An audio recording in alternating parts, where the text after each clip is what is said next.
Y'all come on, give it up for Raleigh, Egypt. High School Marching Band under the direction of the one and only, the incomparable, the illustrious Corey Travis. How you doing? Y'all give it up one more time for the Pharaohs. All right, everybody. The award-winning Pharaohs, I should add. All right, everybody. We're going to let them kind of get back in formation and then make their exit, their departure, and, of course, to the majorettes, the Palm Squad, and all those involved with Raleigh, Egypt. That great school on Voltaire. We're so excited they came to be with us for the Affordable Homeownership Bus Tour. One more time for Raleigh, Egypt, everybody, as they depart this sanctuary. I get excited when I see young people. I don't care if it's in the school, in the gymnasium, or in church. I just get excited. So, good evening, everyone. My name is Stan Bell. Serving you well. Come on, finish it for me. Come on, talk to me. And pushing more power. I got a couple of listeners on that side. I see Dr. Harry. I got Dental Duracell. On that side, I got some listeners here. So I bring you greetings from the #1 radio station in our great city, WDIA AM 1070, where the first radio announcer in America was right here in the city of Memphis, Professor Nat D. Williams, and also greetings from V101 FM. So I'm excited to be a part of this event. NAREB is in the building. Come on, give it up for NAREB. National Association of Real Estate Brokers. Am I in the house? A. Thomas III. I know I'm in the right place right now. So thank you for being here. Let me start this way before we go any further. Invocation, if you will. God of our weary years, God of our silent tears, thou who has brought us thus far on the way, thou who has by thy might led us into the light, keep us forever. Somebody shout forever. Forever in the path we pray. I will be your agenda guide for this service. Again, welcome to Riverside Missionary Baptist Church, where the Reverend Dr. Reginald S. Boyce is the angel of this house. So, Memphis Working. And what we're going to do is have a big fun time, if you will. I want to bring up now to give us, if you will, some opening remarks about our town hall. As you know, this is the Affordable Solutions part of the program. Is Dr. Boyce here, by the way, before we go any further? Just wanted to make sure. Is Dr. Boyce not here today? Okay.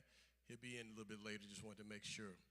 Also, I want to bring up our moderator as well before we get started. And I also want to have is Bishop Worsham here.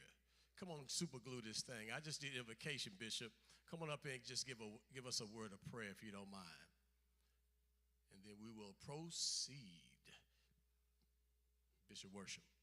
You prayed, and I say thank you, Lord. It's going to be a great night in Jesus' name, amen. All right. All right. All right, I like that. All right. So, ushers, you can close the doors. I said close the doors. I said close the doors. You heard the bishop. Thank you, worship.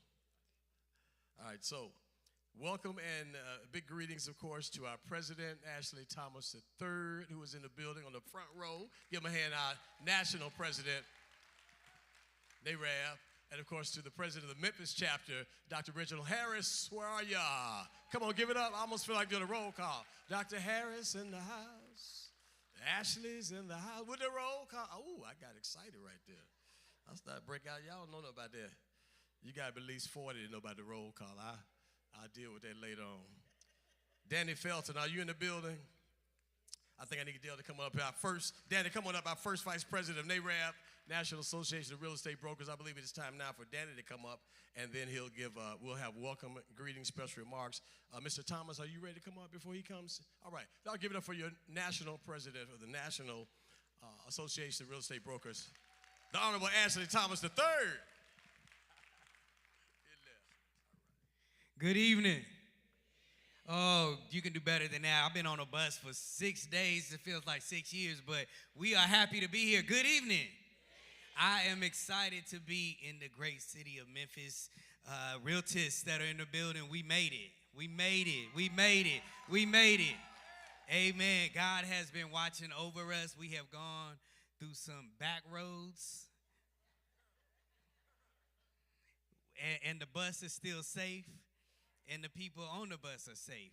And so we're excited about that. But we wanted to do some grassroots movement. But before I go into what tonight means, I want to say thank you to Riverside Missionary Baptist Church and Pastor Dr. Reginald Boyce for opening up their doors. Let's give them a round of applause for that. I want to also thank the audio system in here. I might start preaching in a minute. This sounds really, really good. I might open up your Bibles this morning. I want to thank our local board president, Dr. Reginald Harris, and his entire leadership team, the board, the volunteers, and all the work that you all have been doing. We thank you immensely. I want to thank our regional vice president, Madam Wanda. We thank you for all of your work. And somebody told me that Nashville was in the building. Is Nashville in the building? Thank you very much for making that commute. I heard Nashville got a lot of traffic because California keep moving into Nashville. So I will take that back home and clean that up for y'all. I want to thank our partners, the African American Mayors Association. When we started this, NAREB has been working with AMA, the African American Mayors Association, for several years now, through several administrations within us, and we wanted to take this a little further. So we said, let's identify some cities we can go to. And I want to talk a little bit about Memphis in a minute, but I want to thank the partnership with the African American Mayors Association. I know we have Brother James here who will talk a little bit about that. I want to thank Mayor Paul Young for all of his support. We met with the mayor several months ago, and we sat down, and I knew that this city was where we needed to be at because you have a leader who cares about the people. And that's where NAREB is. We're not about a photo shoot, even though the bus looks good. It's not about a photo shoot for us. It's about doing the work of building black wealth through home ownership. Now, let me just say this really quick, and I know we're going to move forward in the program, but I want to say this. One of the reasons why Memphis was so important to us, and let's just take a moment and listen to these numbers. In the city of Memphis, the black population represents 61% of the population of the city. And we receive approximately 41% of all of the mortgages. This is a big deal. This happens in city after city after city where we're not meeting our own population in representation of getting mortgages to buy homes. Now, the non-Hispanic white represent 25%. Now, listen to this. We represent 61% and we get 41% of the mortgages. The non-Hispanic white represents 25%. And they get 43% of the mortgages. So 25% of the people are getting more than 61% of the people, and that's a problem. And so I was at a store before we came here. I was running to get on that bus, and I went to a store, and I saw a gentleman, and he said, I'm going to get my wife, and we're going to look at a home. And that's not somebody that look like us. And so we can do better, and we're going to do better. And so that's going to start tonight. So we're very intentional about the work that we are doing. Memphis has the leadership, and Memphis has the foundation, and now we just need to turn it into action. And we're going to do that starting tonight. We're going to continue doing that far after tonight, because tonight is not just about a moment. It's about momentum. And tonight we're kicking that momentum off. So again, thank you to Dr. Reginald Harris and your leadership here locally. We appreciate you. And I want to give a final shout out to two people. Number one, Black Men United. Thank you very much for your partnership and your work. We appreciate you more than you know. And you all have been doing work in the community for a very, very long time, and we support that. And the last shout I want to give is to the people that have been on this bus for 6 days. I told them last night, I said, y'all wardrobes is looking a little tired. Your hair a little bit frizzy, but we going to keep it moving. And we want to thank God because we haven't been rained on, and so we don't have a reason for all of that. But we have been on that bus. We have been talking and then mad that nobody's talking, and we tired of talking. But tonight we're going to talk about home ownership. And again, I want to thank you all, to the community, for coming out. Let's get it.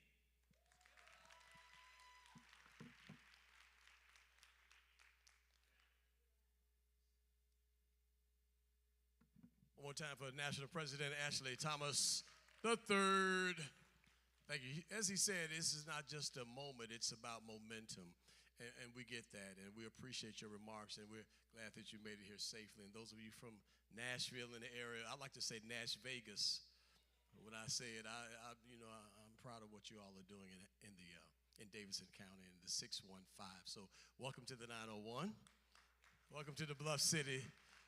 As I still say, we are the city of good abode. Don't get it twisted. We have a lot going on here. And with that said, let me segue into the man who is what we call our top citizen, the man who is proud to be a mayor of this city. We're going to have a video. I think our audio engineers are ready. We're going to show a video of the Honorable Paul A. Young, who is the mayor of this great city. Let's roll it if we can. He's going to have remarks. Hello, Memphis, and welcome to the NAREB Affordable Homeownership Bus Tour and Community Day. I'm Memphis Mayor Paul Young, and I'm sorry I couldn't be with you in person, but I wanted to take a moment to thank NAREB and commend President Ashley Thomas III for bringing this work directly into our neighborhoods. Because what you're doing here will help change Memphis for the better. Connecting families to real opportunities for home ownership, making sure people have access to the tools, the knowledge, and the partners they need to take that next step. Home ownership is one of the strongest pathways to build generational wealth. It builds stability for families and strengthens neighborhoods across our city. We have a goal of adding 10,000 new housing units in the core of our city by 2030, and I want to thank NAREB for all you are doing to support that work. And to all the first-time home buyers in the room, we are proud of you. We love being with you as you take this step. Thank you for being part of the work to strengthen our city and our future. And thank you for choosing Memphis. Give it up for our mayor, the Honorable Paul A. Young, Memphis mayor. All right, we're going to keep that moving since we're watching things virtually. I'm going to ask that our audio engineer and our sound guy will bring up virtual remarks via Zoom, if you will. We're up now to DB, David Berenbaum. Is that it, Mr. Thomas? David Berenbaum, the Deputy Assistant Secretary of HUD. We have remarks via Zoom with him.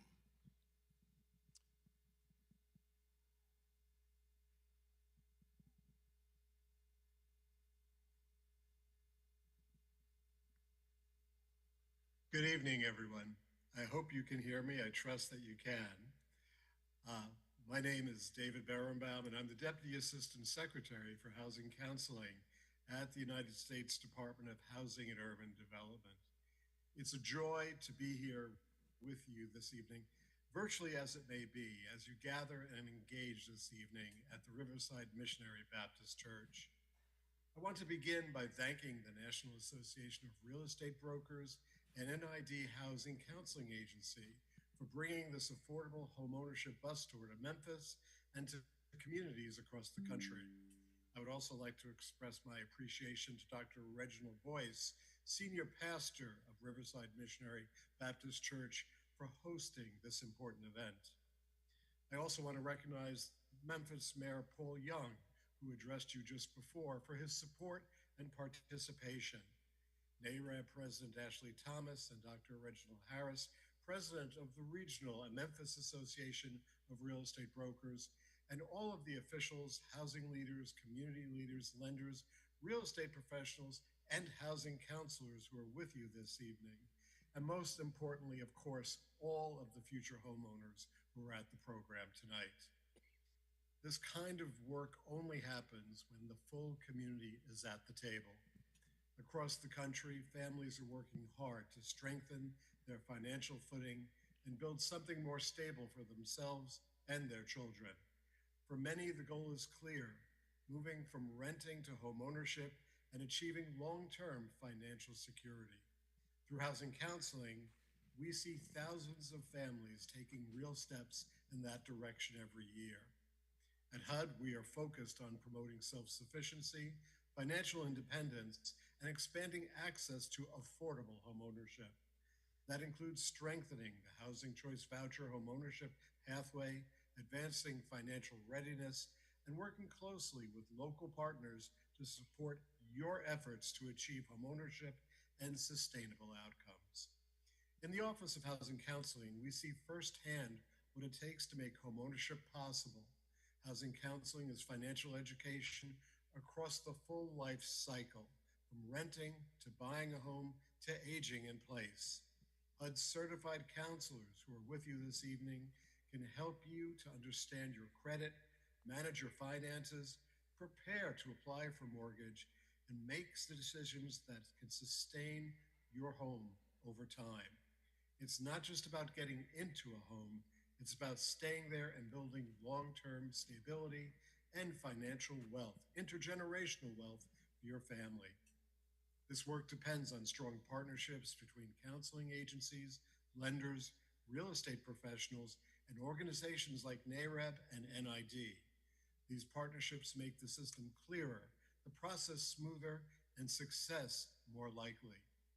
We see that through the important work of both NAREB and NID. In fiscal year 2025, NID, who is with you this evening, provided more than 8,000 housing counseling sessions, including nearly 2,500 one-on-one sessions and over 5,500 group education efforts. In the first quarter of this year, they've already reached more than 1,500 individuals, our neighbors across the country. That tells us families are showing up, asking questions, and taking steps to their financial goals. Today's sessions this evening on credit, budgeting, and understanding your option, on real estate choices, on lending opportunities, reflect what this tour is all about, helping people understand where they are, what's possible, and what steps come next. Renting can be a starting point.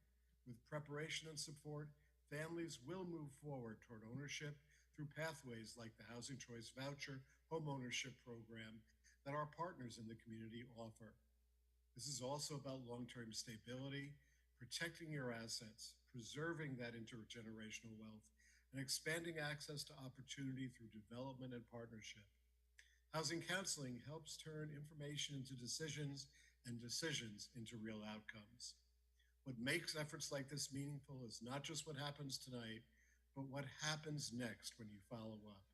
The conversations, the continued engagement that help families turn interest into action.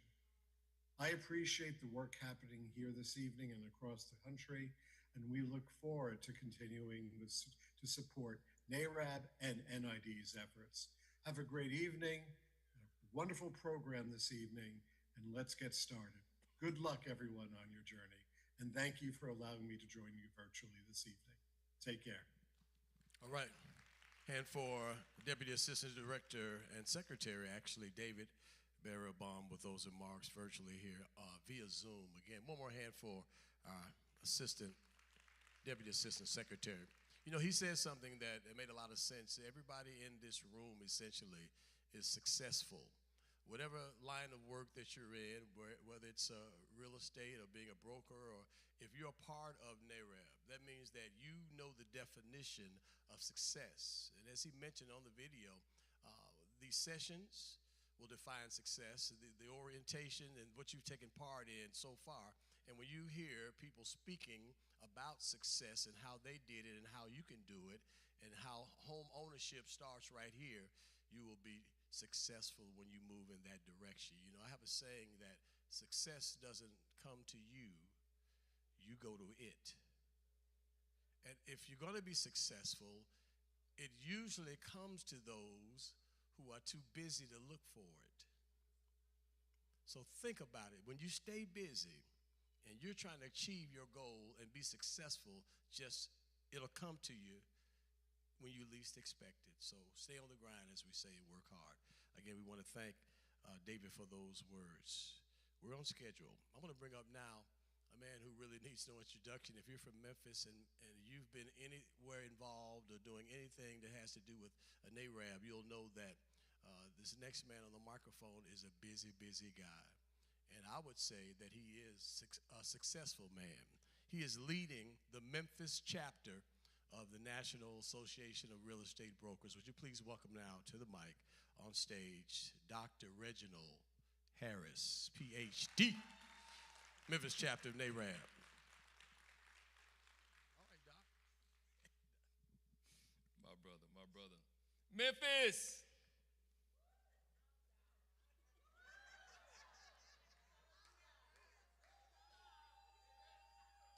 Let me tell you guys something. There were a lot of cities that could have been chosen, but they chose Memphis on purpose. Y'all with me? On purpose. For the work that you guys have done Where's my board? NAREB board, y'all please stand to your feet. If you're able, please stand to your feet, NAREB board. Come on now, give it up for them. Labor of love. We're working to make sure that we change the landscape of this city, making sure that we normalize home ownership. And for those that are in the room that don't know how you got here, just hold on to the end, right? Hold on to the end, because it's definitely going to be worth waiting for, because it's not just about you, it's about your family and generations to come. It's not a comfortable process when you have to go through the loan process and get your credit straight and do all these other things, but it's not just for you. So if you're in the seat and you feel like, I don't want to do this, wait until the end. It's going to be more than you think, and there's probably going to be an air fryer at the end, a nice air fryer at the end, right? Come on now. Yep. If you stay in your seat. Okay? But again, I just want to welcome everybody to this event. Those that are out of town, thank you for coming to our city. We appreciate you all, and want to just make sure that you enjoy and you soak up this information, and do not leave this room today without getting to know at least one person, okay? All right. So I'm going to keep it short because I have 2 minutes on my program, and I'm a preacher as well. So I know when I tell people 2 minutes, please, I also have to do 2 minutes, please. So welcome, guys. Love you, and please stay tuned, all right?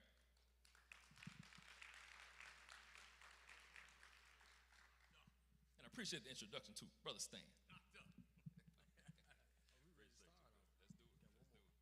Come on, one more time for our Memphis chapter president, the one and only Dr. Reginald Harris in the building. All right.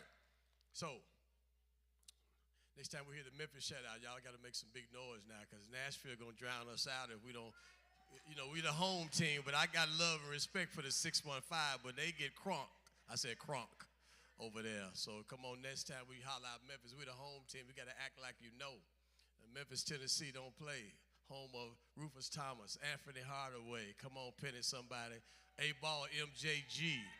Glorilla, talk somebody.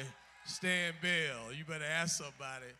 And the list goes on. Come on, somebody. Elliot Perry. I can go on and on. It's a bluff, y'all. 3-6. Come on, Memphis team. All right. So here we are. We're ready now. We're up to the NAREB MOU. Partner remarks and acknowledgments. I'm going to ask our facilitators if they would. Dr. Harris, they will come up. Bishop Craig Worsham, I believe you're a part of this. And T. Denise Washington. Are you here? T. Denise, throw your hand up. Wave them in the air like you just don't care. There she is. Okay. Strategic Partnerships and Community Engagement Director and Chair of NAREB. So thank you for being here. I think we're ready in just a matter of moments to have those partner remarks. You can ease your way up here to the pulpit for remarks and acknowledgments. Again, our facilitators are coming up now. You've seen Bishop earlier. We're going to ask him to come back and then tell us a little bit about this particular session, and then we'll come back with our co-founder and president of Black Men United in just a little bit. Bishop. Thank you, my brother. We want to move expediently. We're excited about everything that's taking place that is going to bless everybody here and in this community. Black Men United, they are a new partnership we have put together with the National Association of Real Estate Brokers. Brother Terry is here, and I want you all to give it up because his crew flew in today from Chicago, Illinois, to be a blessing to this community. Come on, let's make some noise. Brother Terry, come on up and greet us today and tell us what's going to be happening on the campus. How y'all doing?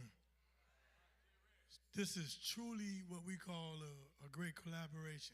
For far too long, our African-American men, we've been working in silos. Collaborations is what really make us what we do and how we do it. So on behalf of our organization, it would be remiss if I didn't thank a couple of people. I gotta thank our president, Bishop John Arrell, for giving us the vision to want to help our people. In Black Men United, we got one great vision, and we got one great saying. Love ain't love unless we give it away. Once y'all go outside, y'all gonna see that we love y'all enough to come all the way down and give y'all love.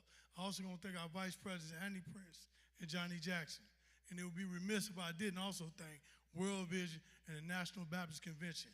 They got us running around this country like we some type of rock stars. We're in 37 states. We got a real robust schedule. We step up to the plate. Our volunteers everywhere, I want to thank them because they don't get paid, but they just love doing one thing, taking care of our people. And this is our highest honor to come serve our community.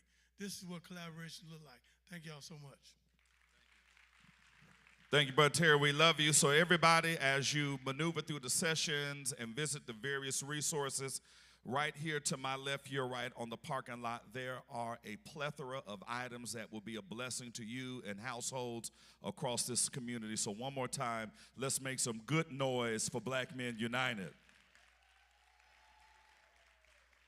We're also grateful for another strategic partner that has been a part of NAREB. We've been working together for a number of years, and they have been very instrumental in this affordable home ownership bus tour, and that is the African American Mayors Association. And so Brother James Jackson is here from St. Louis, Missouri. He's on the bus with us. He's rolling all the way to Tulsa. He's going to come and give us greetings on behalf of AMA. Thank you, Bishop.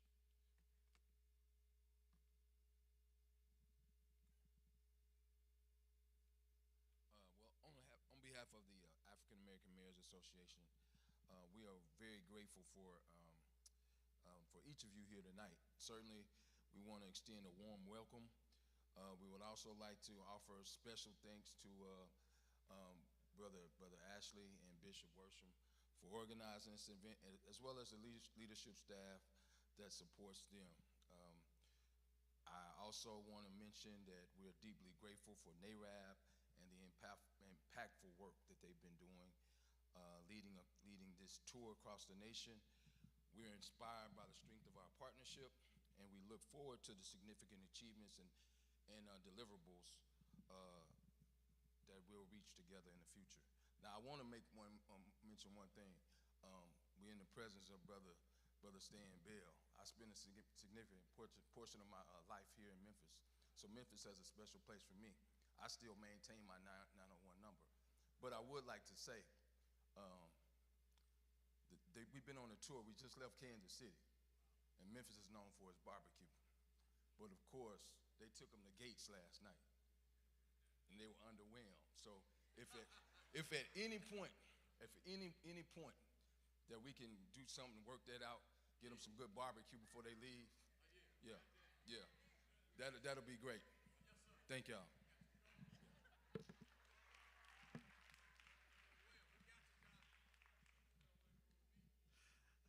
All right. We're also grateful for our Divine Nine partnerships, and with us this evening, Brother Kelvin Green, Phi Beta Sigma Southwestern Regional Director of Bigger and Better Business. Let's give him a big hand as well. The D9 has been rolling with us all week. Come on, let's make some noise again for the Sigmas. Good evening. On behalf of our 37th International President, the Honorable Brother David Turner, our 24th South Regional Director, Brother Joseph Wilson, and our International Director of Bigger and Better Business, Brother Charles Jones. I am Kevin Green, and I serve as the Southwestern Regional Director of Bigger and Better Business.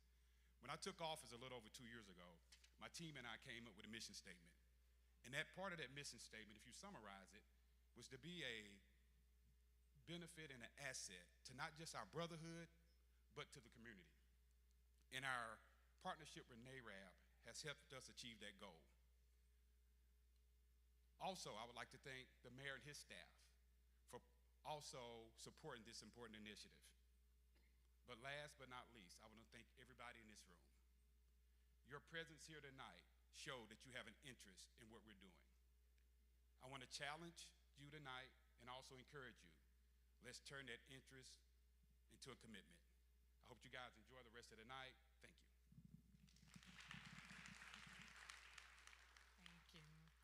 All right, we are also very, very grateful for our partnership with the National Bar Association. So I am going to call up Terrence Quinn Esquire, who has been with us on the bus and is now like family to us, to give remarks on behalf of the Bar Association. That's right, just like family. Thank you. National Bar, on behalf of our president, Ashley Upkins, our board of governors, I want to bring you all greetings from the National Bar Association. What is the National Bar? The National Bar Association is the collection of black attorneys who it was started in 1925 when black attorneys were not allowed to be a part of the American Bar Association, kind of like how NAREB was started. It's 12 lawyers who started the National Bar. As I understand it, there were 12 brokers who started the National Association of Real Estate Brokers. Here's the thing, we have been fighting to get black people at the front of everything that matters for years, and we're gonna keep fighting to do the same thing right now. As the chair of the Real Property Trust and Estate section, my job is to make sure we have multiple black attorneys in every single state who do property work, probate work, and estate planning work. And within estate planning, my job is to help people address two questions that I think are two of the four most important questions in all of life. What happens to your assets and children when you're gone? And what happens to you if you lose capacity and can't make decisions for yourself anymore? Why does that matter tonight? Because people in our community are losing property like crazy, and it's an air property saga. We're gonna talk about that tonight. So hopefully when you're here, you can ask questions at that time, and we'll get into it. But President Thomas, we're grateful to be here. We're thankful to be a part of this. I'm happy to be on the bus. Let's keep it moving.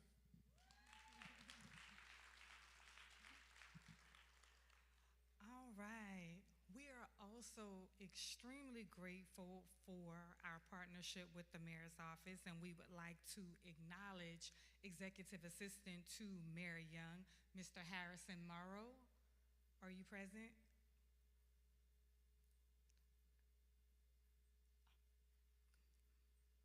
Okay. And also we have Ms. Ashley Cash, our Director of Community Development, who is going to present for us some proclamations. She's gone.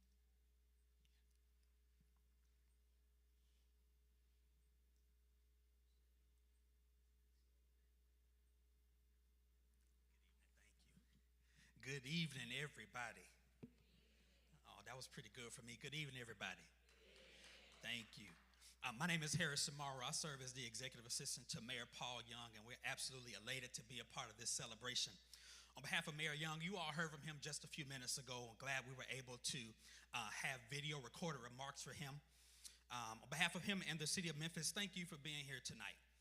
This is an important moment as we launch this NAREB Affordable Homeownership Bus Tier right here in our city. I want to take a moment to acknowledge our president, our national president, Mr. Ashley Thomas III, and our regional president, Dr. Reginald Harris, for your leadership and continued commitment to expanding access to home ownership, and not just in the city of Memphis, but across our country. Memphis is a place rich in history, resilience, and opportunity.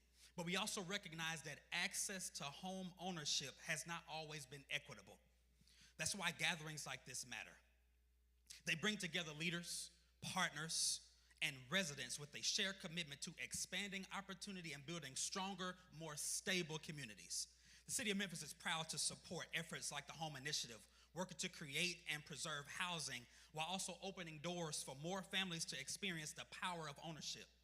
Because home ownership is more than property. It's stability, it's legacy, and it's also a pathway to generational wealth. At this time, it's my honor to share this proclamation on behalf of Mayor Young, and I won't read the entire thing, but I will read the very last paragraph, and it reads, "Now, therefore, I, Paul A. Young, Mayor of the city of Memphis, Tennessee, do hereby proclaim April 30th, 2026, as Affordable Home Ownership Day in the city of Memphis, and commend the National Association of Real Estate Brokers for its continued commitment to expanding home ownership opportunities for underserved communities. Again, we thank NAREB for over 78 years of leadership and advocacy, and for choosing Memphis as a stop on your bus tour. You all have an amazing night. Thank you for coming. Thank you, thank you, thank you. All right, guys, we have one more acknowledgement that we must do as we continue on this journey at Advancing Affordable Solutions. I would like to call up Mr. Dexter Washington, the CEO of the Memphis Housing Authority.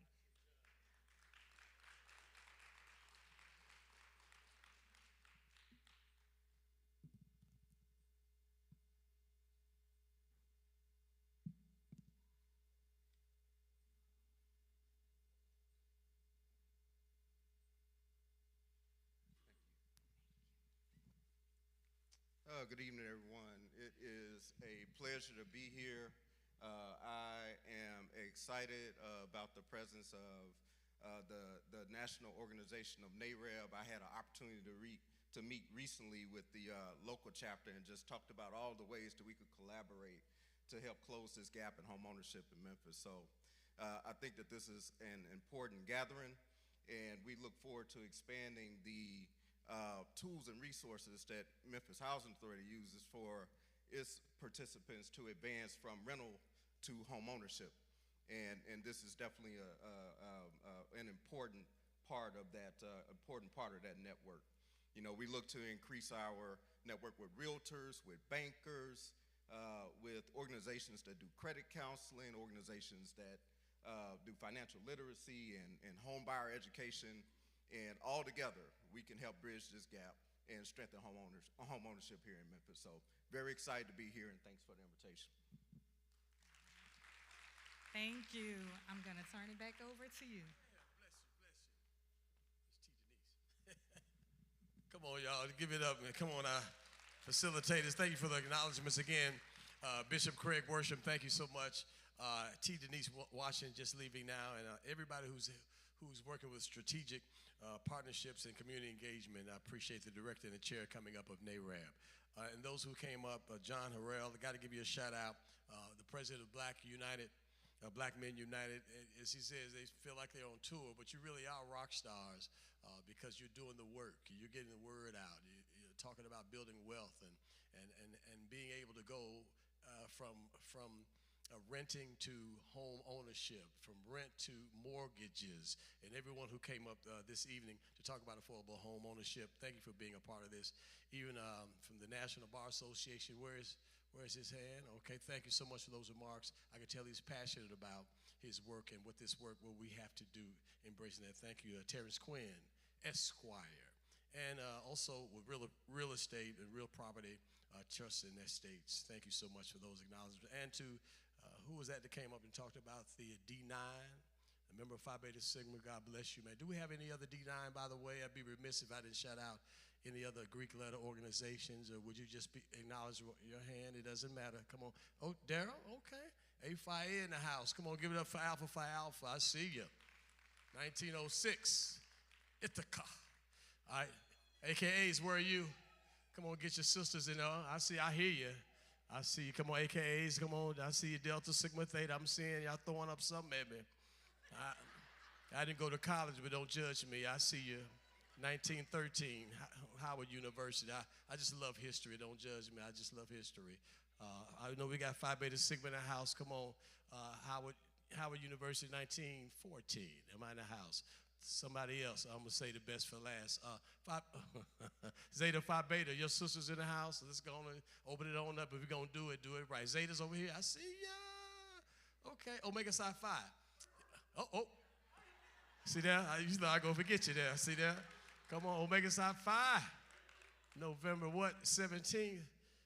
1911. I didn't go to college. Don't judge me now. I just like history. I read about it. The Omega Psi Phi, affectionately known as the Omegas or the Q Dogs. Okay. Your founders started things in a science lab, I believe, in D.C. I ain't going to go too far with it. Who have all admitted? Let me see. Sigma Gamma Rho. I read about them. Sigma got real quiet. Sigma Gamma Rho in the house. Come on, show you some love. All right, Sigma. No Sigma. Iota Ta. They newer. Help me out with them. Iota Ta. What's the new one, huh? Crickets. I ain't mad at you. And then I read about a frat. Frat so nice they had to name it twice. That's what I read. Kappa Alpha Psi Fraternity Incorporated. Are you in the house? Throw the yo at me or something. Throw the yo, but so the noobs, we appreciate it. I believe that takes care of the Divine Nine. Oh, by the way, Bloomington, Indiana, I read on the campus of Indiana University. Is that right? I think I read that. 1911, January the 5th. Oh, God, I thought that's what I read. So I want to thank all of our members of the Divine Nine, and Bishop, you were right to bring them up because I understand that the members of the Greek letter organization, they do so much to assist not only colleges and universities, but wherever the need is. unselfish concern for the welfare of others. And that's what it's all about. So thank you, D9, for your involvement with NAREB. Next up, also, did want to shout out Chris Spence. Where's Chris? I want to make sure I got Chris Spence recognized. He is with, he's the lead business execution consultant with Wells Fargo. So we definitely want to give him a shout out. So we're up now to, I think we're going to Credit Power, where you turn rent into wealth. Anybody interested in turning rent into wealth? I am. So I think we're up to that one. Danny Felton, I'm not sure if he's here or not, but we can facilitate him, then we can bring everyone up, right? Daddy is here. Come on, give it up. I see the purple and gold. Come on up. Y'all give it up to Daddy. He's going to facilitate this one. And this session, by the way, it will be held right here in the sanctuary. He'll tell you more about it, but it highlights how innovative credit reporting tools are helping renters build and strengthen their credit using payments they already make. So in this session this evening, you can discover how reducing barriers to credit can expand access, increase opportunity, and support long-term financial stability while creating new pathways to home ownership. Danny is the first vice president of NAREB. Hear ye him. Thank you, brother. Thank you. Well, before we break out into our sessions, we would be definitely remiss if we not acknowledge our partner from Wells Fargo, Mr. Chris Spence. Would you please come up and give remarks on behalf of Wells Fargo? Let's give him a hand, you all.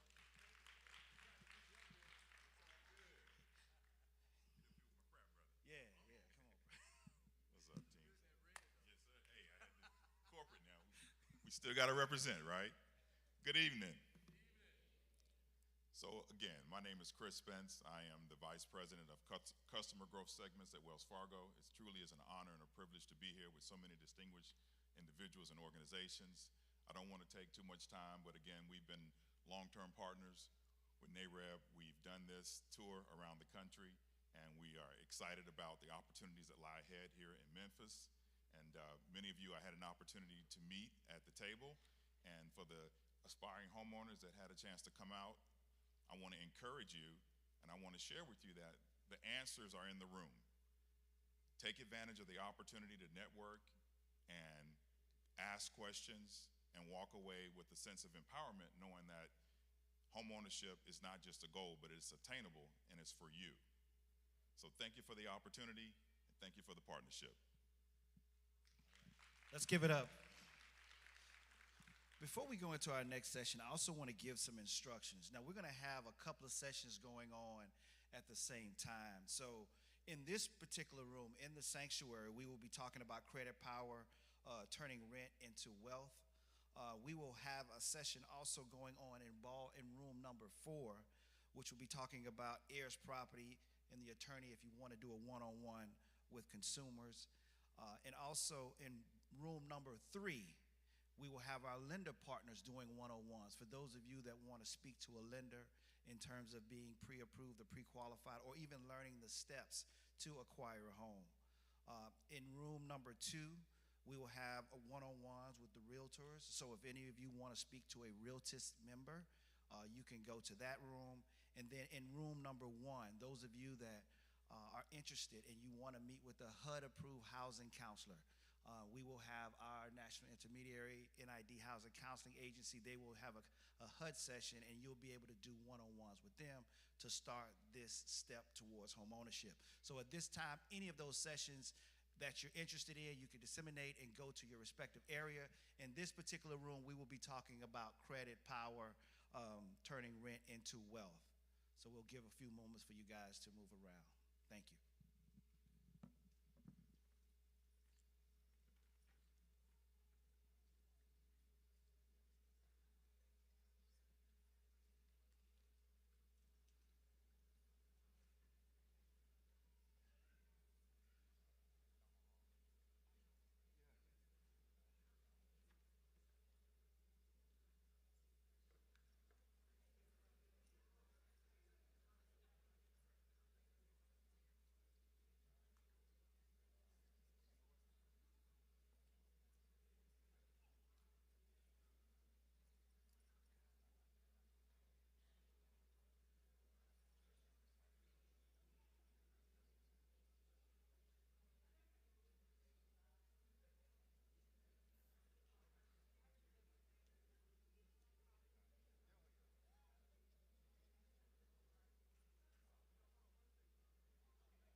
back into the, everybody please come back. We're doing everything in one room. So there's no breakout rooms. We're doing everything in one room. Please forgive me for any miscommunication. We're doing everything in this room right here. So any volunteers, please assist me in getting people back in the room.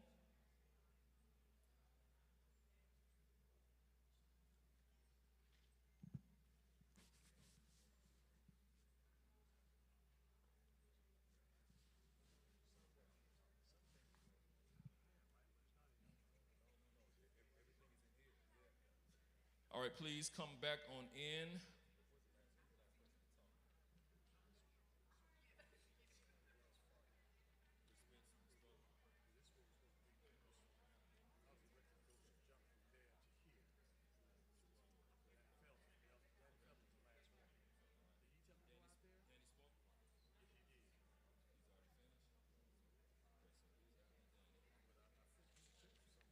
All right, please come back in and have a seat, please. Come back in and have a seat.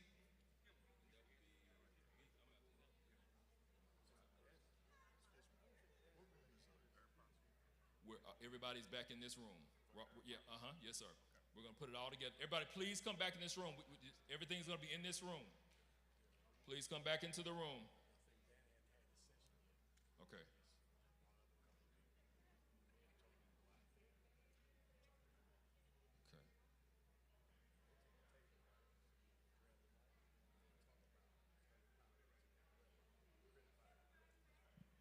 All right, come on in. Volunteers, you guys please help usher everybody back into the room.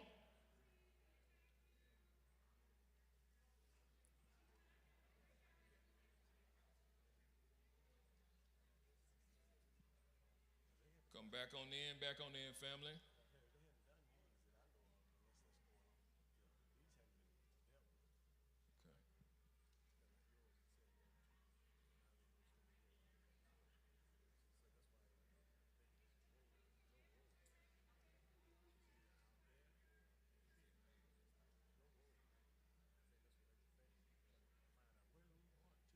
All right, guys, come on back in. Come on back in. As people are coming back in, please introduce yourself to the person on your right and your left. So don't leave without making a friend and being a friend. Smile at your neighbor, please. Tell him your name, what brought you here. Where my volunteers, Madam C. Renee, they coming in? This is, y'all help me out, please.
Good evening, everyone.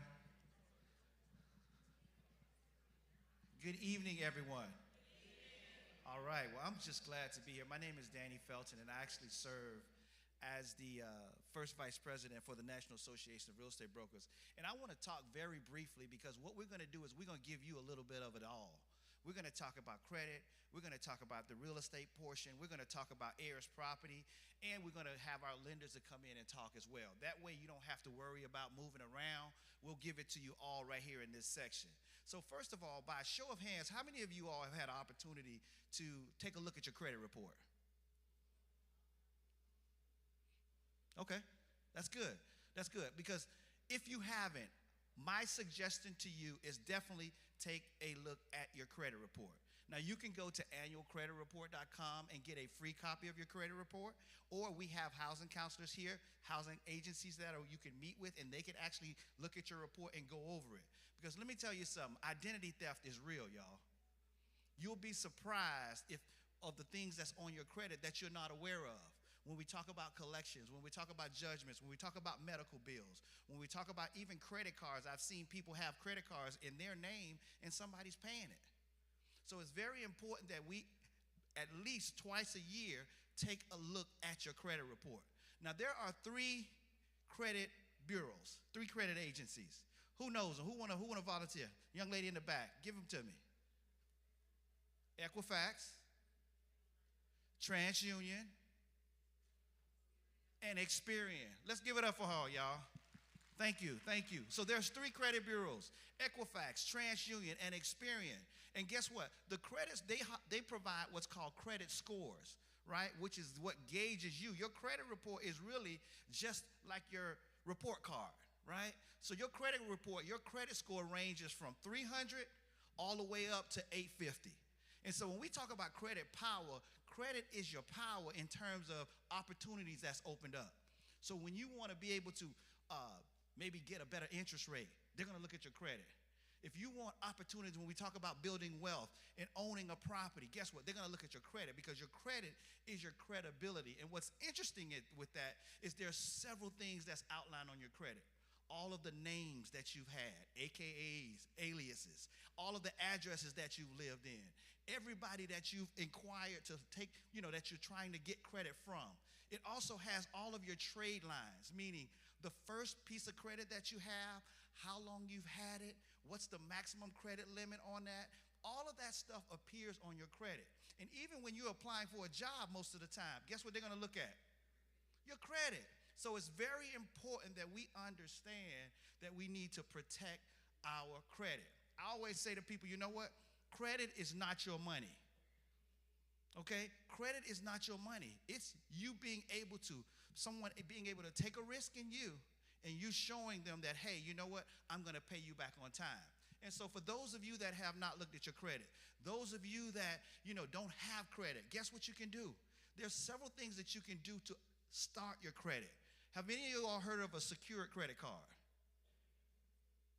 Those of you that don't know, and if you don't have any credit, you say, hey, you know what? I never had credit. I pay everything cash.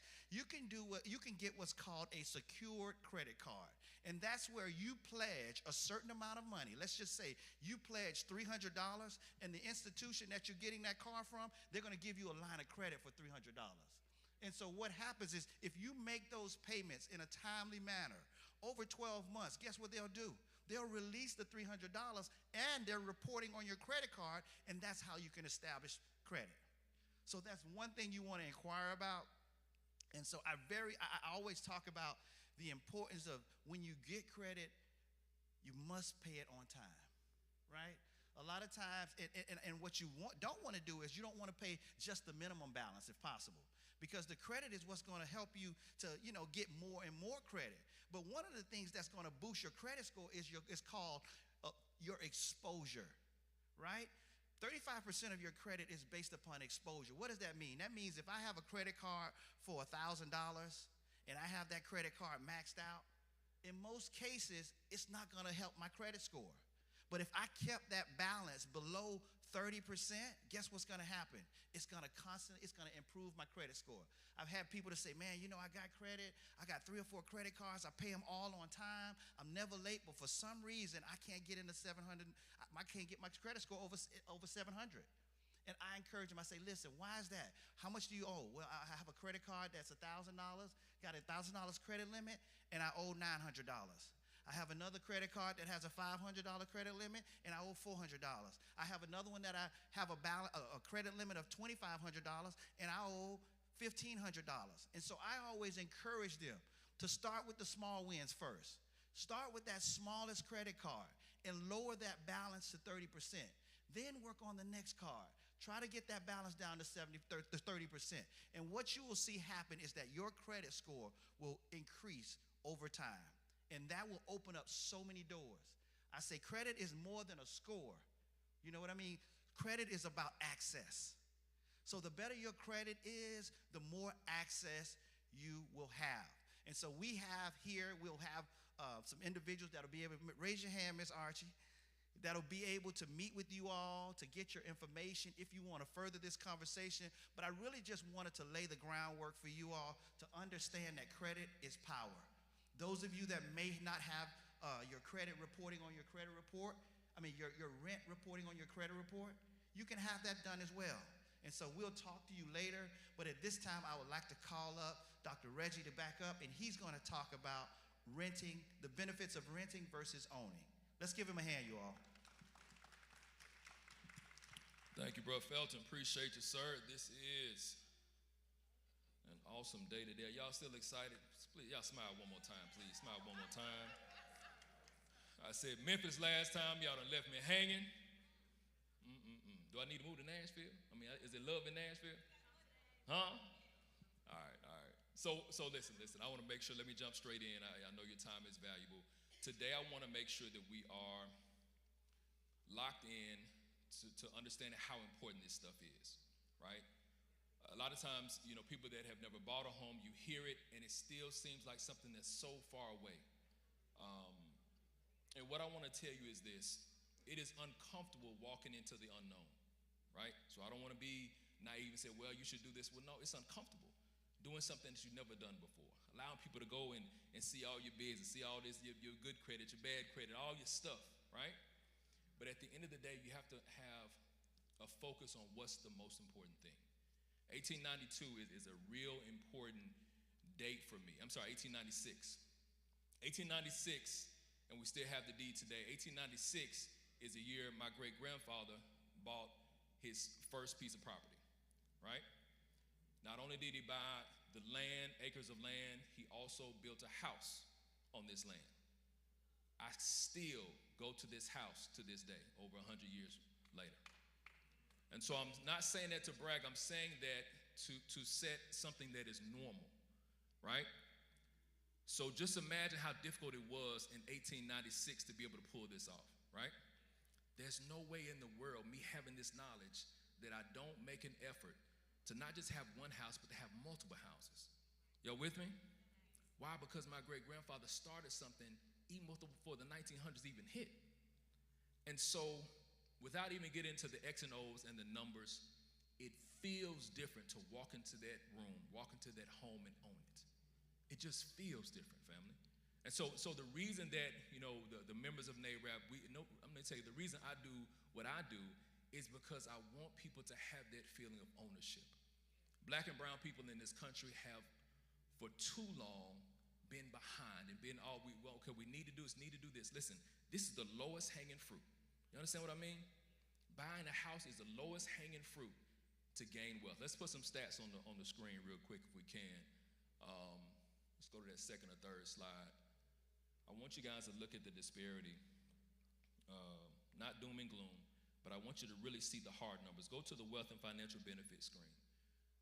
Go one more. So check this out. So the median renter's net worth is $10,000 in this country, okay?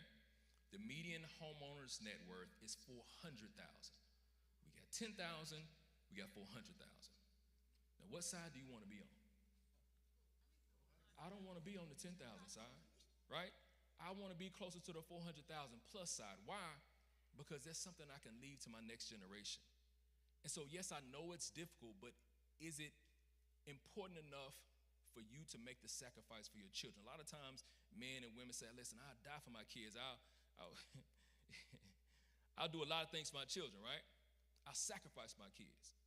But will I sacrifice my time, my inconvenience of saving my money, becoming financially responsible so I can own something, so that when I transition that they have something of their own? 1896, to this day, there's still a property that we can walk on right now, right? With no mortgage, little bitty taxes. But at the end of the day, that's what I want to have for my children and my children's children. And so I can't say how important this is. Yes, we got our air fryer for you at the end at 8 o'clock, right? The air fryer is still going to be there, whether you like what I'm saying or not. The air fryer is still going to be there. But please, please do not, we have so much knowledge in this room, so much access, and these people that are at these booths, I know all of them, and they genuinely want the best for you. So if your credit is jacked up, so what? You have to start somewhere. You with me? Bro Felton talked about credit. It's like Chinese arithmetic to some people, right? I understand, but there's other people that know how to do it. So let somebody help you, okay? But again, I want to make sure that we're pushing one another. Y'all with me? Look to your left and to your right. Say, are you going to push me? Say, I don't know you. All right, so just in this room, let's assume we're friends, okay? Right? Y'all look alike some kind of way. Somewhere down the line, some kind of relation somewhere. I want you to do better, right? And so to the extent, and this is what comes with this NAREB organization, we are not just talking about buying houses. I want y'all to understand this. Once you join this organization, we're building buildings, hotels, multifamily, and for me, I'm working on getting another property in another country. Why? Because if things go left, baby, right? I'm serious. I'm very serious. But I'm telling you that not just to tell y'all my business, but I'm telling you that so that we can keep pushing one another. Y'all with me? You don't have to just stop at Memphis. You don't have to just stop at Nashville or Tampa, or wherever you're from. Keep pushing yourself and pushing those around you. All right? All right. I feel like I need to get a benediction. All right. God bless you guys. Appreciate your time. Awesome. So I tell you something. When we talk about home ownership being the goal, you know, it's like pulling out your phone and going to Google Maps, right? And so if you put the destination as home ownership, what is the first thing that Google Maps is going to do? Figure out where you're starting. So the goal, what my point in all of that is, we have to identify where we are right now. Because we're all at a different place, but we're trying to get to the same destination. So many of you may have looked at your credit already. You've been pre-approved already. We have some people that never even looked at their credit. But you have to be real with yourself and say, hey, I'm going to start right here, and if home ownership is my goal, I'm going to take whatever path I have to take. If I got to work on my credit for 6 months to get myself right, I'm going to do that. Because guess what? I'm going to let y'all in on a little secret. You're going to pay a mortgage regardless, whether you realize it or not. Okay? Now, it might not be your mortgage, but you're going to pay somebody else's mortgage. So I don't know about y'all, but I'm going to pay myself first. I want to make sure I do what's necessary that I can pay my own mortgage and get my own keys, not my daddy keys, not my wife, my sister keys, not my friend's keys, but I want to get my own keys, because that's how we're going to, when we talk about generational wealth that we can pass it up, we can build, we can keep it, and we can pass it on, that's how we're going to be able to do that. So I want to bring up someone from when I talked about NID Housing Counseling Agency, we have an organization that works directly with the consumer. And when they identify where you are, they do what's called an affordability study. They give you an action plan. They give you the steps that you need to do to get in position to go and meet with that lender so you can be what's called mortgage ready. That way you can go to the lender with confidence, knowing that, hey, you know what? I'm not worried if y'all gonna tell me if I'm approved or not. I know I can get approved because I went through all of the necessary steps. So without further ado, I want to introduce to some and present to others Ms. Archie Edmondson, and she's going to come up and talk about NID and the one-on-one process. What is it? What do they do when you meet with the housing counselor? So let's give it up for Ms. Archie Edmondson. Good evening. I am not just a housing counselor, I'm also a real estate broker, but I'm an advocate for the community about change. And so what NID is a housing counseling agent that help you understand the beginning stages from renting to home ownership. He just told you that you already aware you're gonna pay some mortgage. It just may not be yours. We already talked about the fact that credit. Now, a long time ago, cash used to be king, but now credit is king. So if you don't have good credit, you're not gonna get the best of the best. Somebody else gonna dictate what you get. So when you go to buy a car, if your credit is a certain amount, then when you drive out, you went there to get a Lexus, but you're driving out in a Yugo. Now, if that's what you want to continue to drive, then that's okay. But if you want really a Lexus, then position yourself to get that. So what NID does is that we have home buyer workshops that help you understand everybody that you need to be a part of the tool to become a homeowner. From the inspector, from the lender, from the real estate professional to the insurance. You need all of those to become a homeowner. You cannot buy anyone's home without closing without having homeowners insurance. You know you need the lenders because that's who's going to give you some money unless you have that sum of money in your bank account. So we want you to understand the language of the lender because in this time, honestly, someone will sell you nothing if you does not understand what they're telling you. They will sell you a property that they don't own. Sometime an attorney may be even involved. We have seen it all. So if you know and you understand, at my NID office, I call it family. So that means if you sign up and come in my office, we become family and we talk like family. So we help you to understand what a budget look like. HUD say and I say, if you live on a budget, you will stay sustainable. You will not get slipped when life start lifing, and guess what? Life do be life, and you can be driving down the road and it taps you on the back of the back and say, hey, I'm here. Something start to happen and you do not, you know, and all of a sudden, everything is lifing, and now I got to make some decision. But if you don't have no money in the bank, guess what? You make the wrong decision. Guess what? Google got it all. You go looking up Google, you start Googling for some money, and it send you in the wrong direction. You end up going to the title pond. Do anyone know how much the interest rate on a title pond? Did you hear me? Somebody, do y'all know what the interest rate on the title pond? I'm not telling you something I haven't done. Been there, done there, got the shirt, the T-shirt, and all of that. I done did a title pond. It's it's so high. Payday loan. How do you pay off a payday loan? They already got your check. When you get your check, I know some of us got to get your paycheck 2 days early. What? Why? You're gonna be broke the next day regardless. So what you getting the 2 days for? If you already have on a budget, and guess what? If you live on a budget, there will always be money in your bank account. That also makes your credit goes up. There will always be money in the bank. So if you buy a Christmas gift, you start saving money at the beginning of the year, it's always money in your bank account. It just you have to say, if someone say, I need $500, even though you see $2,000 in your bank account, you don't have it. So that's what housing council. Housing and council was formed in 1968. It's the best kept secret in America.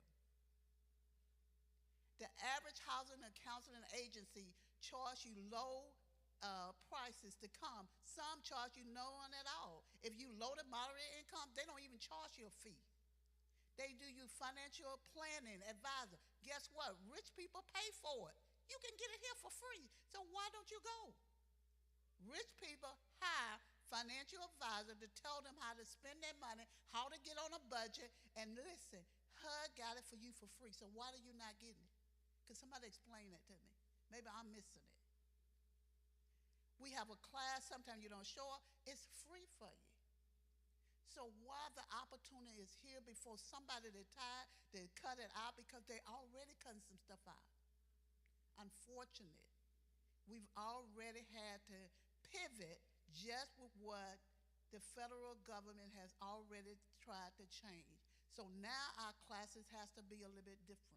We have to shape it a little bit different. It still will be the same, making sure that you understand the journey to home ownership, that no one can trick you to spending your money on something that they don't have to sell, that you understand your credit. Majority in here think that a 650 is a great score, isn't it, you all? 650 a great score, isn't it? Anybody? Is 650 a good score? Guess what? It'll get you a Capital One card. It'll be about $500. Where you going, to Walmart, then you're going home because you can't go nowhere else. You done spend it up. You know, and then just talk about you should never use over 30% of your cards. So if you got a $1,000 credit card, you know in your brain you say, I only have $300 I can use. And then I'm going to go take myself home. Because typically you can pay. But if you already, we talk about if you already over in debt, there is a way to get out. There are great little gadgets you can play. Power play. They can help you get your own self out of debt in a timely manner that allow you to keep moving. So you have to figure out what worked for me because everybody's situation is totally different. So when you talk to someone, even when you go to get a mortgage, everybody different. So do not let Bob down the street tell you or your cousin on that side tell you because everybody's situation is totally different. So when you meet with a housing counselor, they're going to tailor it to fit your situation, what's going on, help you coming up with a solution for yourself. And we hope that, you know, you teach it to your kids because if we instill it to our youth, guess what? It grows up in them. If you give them an allowance, you tell them you can spend 25%, but you got to save 75%. What are they spending? They ain't got light, gas, and water like you. So the most they spending is on a toy. Okay, you take 25% of that, and you let it accumulate until you can buy your toy, but not until then. So we have to figure out how that is what housing counselors do. Help you figure out what is best for you. How do you get a saving? How do you get that 6 months of saving into your bank account? Because COVID did show up, and some people did not have that 6 months of saving.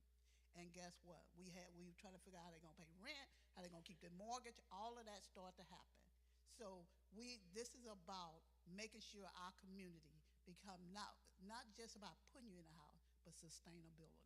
So we're not just writing contracts, we're talking about transformation. Thank you. Thank you, thank you. So we're going to transition now, and we're going to have a fireside chat. You know, Bill Halsey once said that it's better to be prepared for an opportunity and not have one than to have an opportunity and not be prepared. So we have the experts here that's going to share some information with you. And so I'd like to come to join us at the table. I'd like to call Mr. Dexter Washington. He's the CEO of the Memphis Housing Authority. Let's give him a hand, y'all. I'd also like to call Ms. Ashley Cash. She is the director of the Office of Housing and Community Development. Let's give her a hand. And also I'd like to call Ms.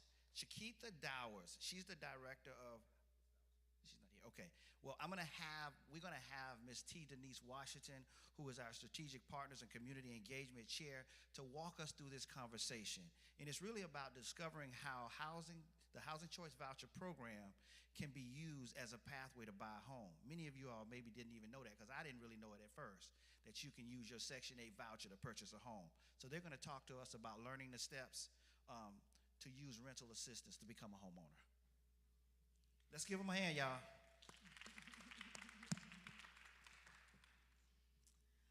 All right.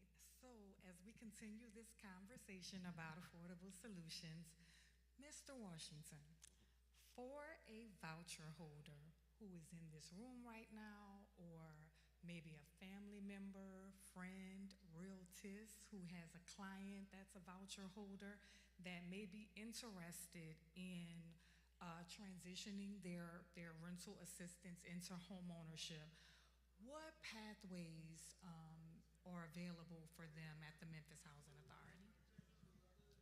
Thank you. So before I get into the voucher holders, I will say the program that gets you there is the Family Self-Sufficiency Program, or FSS. This program is available both to public housing residents and housing choice voucher residents, and they can choose a path anywhere between employment training or furthering their education, and also home ownership is one of the chosen goal paths. So tonight we're talking about home ownership.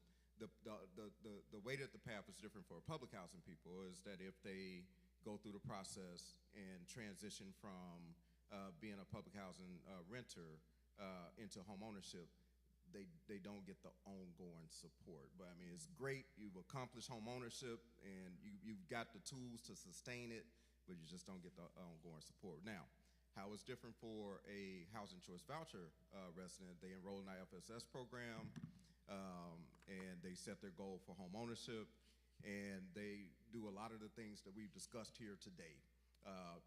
Credit counseling, home buyer education, financial literacy. They take advantage or learn about and take advantage of the tools that are available in the community, like down payment assistance for first-time home buyers, special mortgage programs. And when they are ready to purchase a home at that point, then their rental voucher transitions to a home ownership voucher that will be applied for 15 years on a 30-year mortgage. Wow. Y'all heard that, right? So, if someone wanted to take that pathway, can you advise them on who they should connect with? Absolutely. So, our Family Self-Sufficiency program is part of our asset management division. They can reach out to the Director of Asset Management, which is LaTanya Young. She can be reached at lyoung@memphisha.org. Our FSS coordinator is Rodney Lomax. He can be reached at rlomax@memphisha.org. And just if you are a participant that's in the room, reach out to them, or if you have a family member that is a participant in the program and is not taking advantage of the Family Self-Sufficiency Program. Again, home ownership is a great path, but there are other goals that are available under the program. And one of the greatest tools of the FSS program is that as you work and you get raises at your job and your rent increase happens, then we will incrementally escrow that rent increase so that you build an escrow account during your time in the program. Sometimes we have participants graduating in the program $10,000, $13,000, $15,000 that they have available to apply to whatever their goal was. Wow. And so can you imagine, a $15,000 check that goes towards your down payment or goes toward furnishing your new home.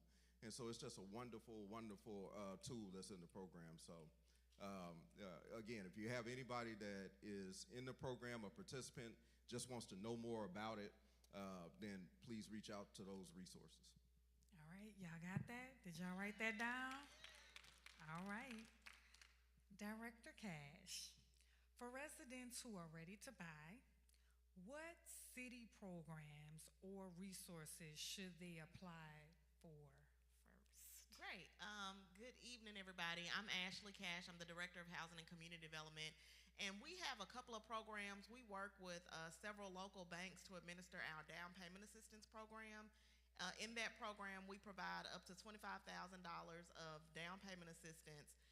THDA, Tennessee Housing Development Agency, also has down payment assistance, and some other banks. And so as you're looking to identify your total down payment, try to work with those programs to get down payment assistance, closing costs, points, get as much as you can so that you're really reducing your principal when you start paying. But we have that program. It is the credit score required is, I'm not going to quote it because I might get it wrong, but it's very attainable for the city and for residents. We made some changes recently to be able to help people who maybe have something in their past that was holding them down, but they've sort of got their credit and everything together over the recent years. So we've got that program. It purchases homes up to $300,000, and so you can get up to $30,000 to go towards your, or up to $25,000 to go towards your home. And then some other things that we do, and several have talked about it, is housing counseling as a part of that. There's a course that you have to go through. Sometimes it's in person. There are some virtual options. But just to help you be able to maintain, think about some of the things that you may not be thinking about as a renter. So it may help you with where to go for small home repairs, how to conserve your energy costs, how to put away a little bit each month so you have some money for savings in eventual. And then Mr. Washington actually mentioned something that a lot of people don't think about when they're buying their first home. They probably have some furniture. They probably want a little bit of new, but appliances and things like that are really significant. It's probably going to cost you another $1,000 or $2,000 once you get in the home to purchase a refrigerator, a washer, dryer. And so just the housing counseling provides that opportunity to start saving, start thinking about some of those expenses, and to be ready. We, the city, will have new funding available July 1 for that down payment assistance program. And so really it's a perfect time to start looking at your expenses, putting a little bit away. We do require, I think, $100 contribution so that you are putting something towards the down payment. But then also if you've got some late payments or you've got some credit cards that are right at the limit, as the people have been talking about tonight, go ahead and take these couple of months if you know you want to buy that house in the summer. Go ahead and take these months to start chipping down at those balances so that when you do go to apply for your loan, your credit looks a little bit better. And then, of course, you can get that down payment assistance to help with that.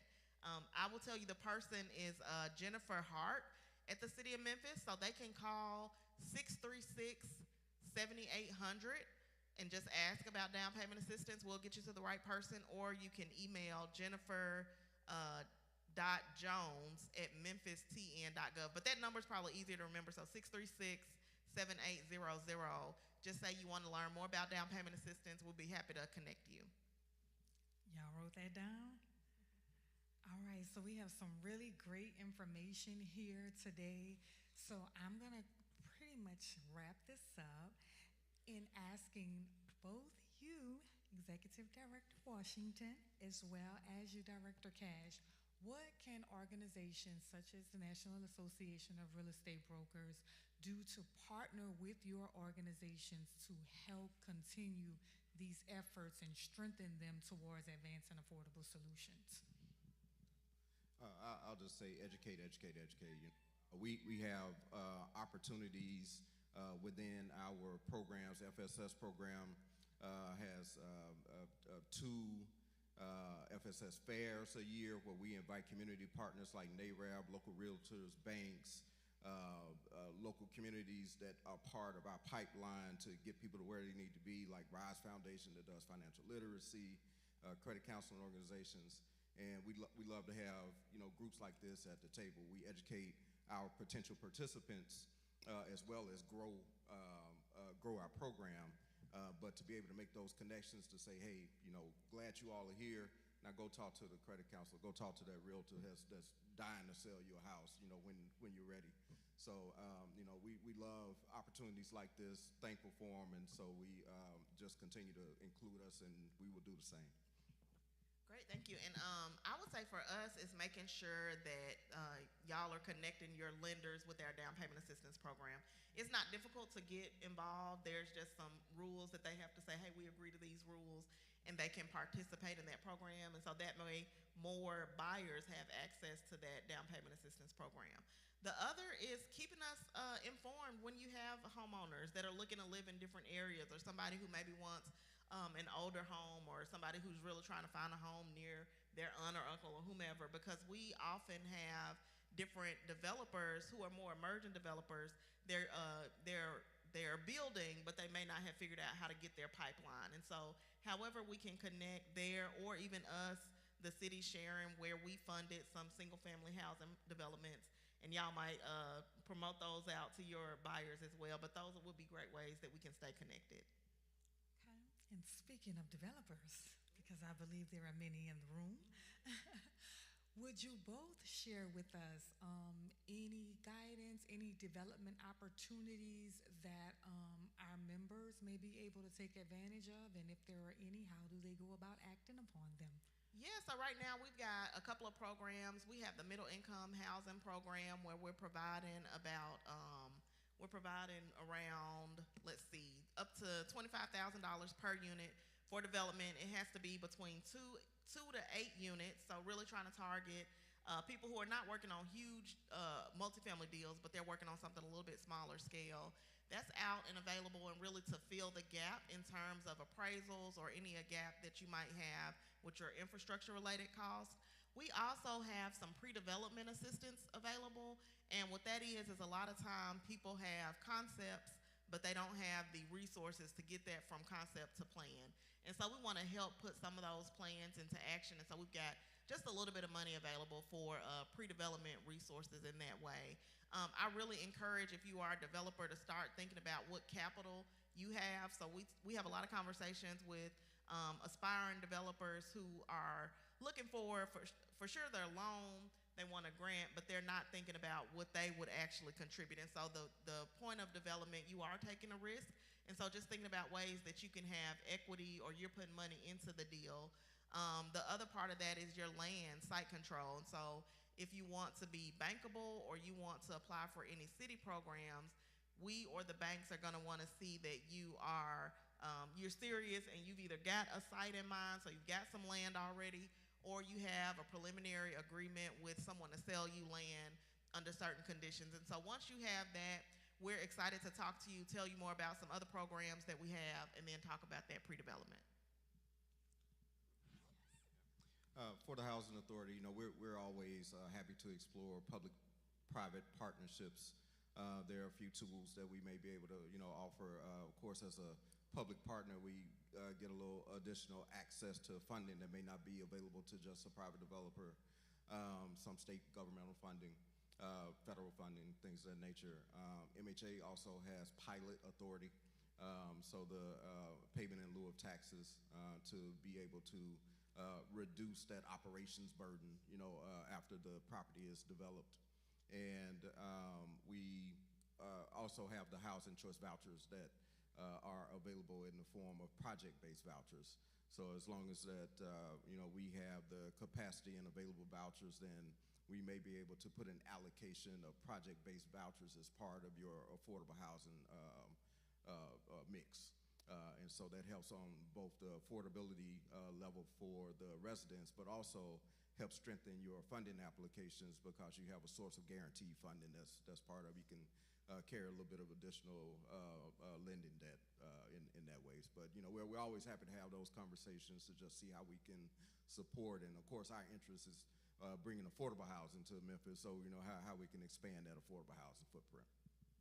Yes, so we definitely want to know next steps, because one thing that I didn't get to share with you all is that we do, NAREB, we have over 300 developers that have graduated from our Developers Academy, and we do have an affiliate, CDFI, so we got the resources and the knowledge and the tools to get this thing done, and we love to partner together. So definitely share with us what we would need to do as far as next steps to take action on that.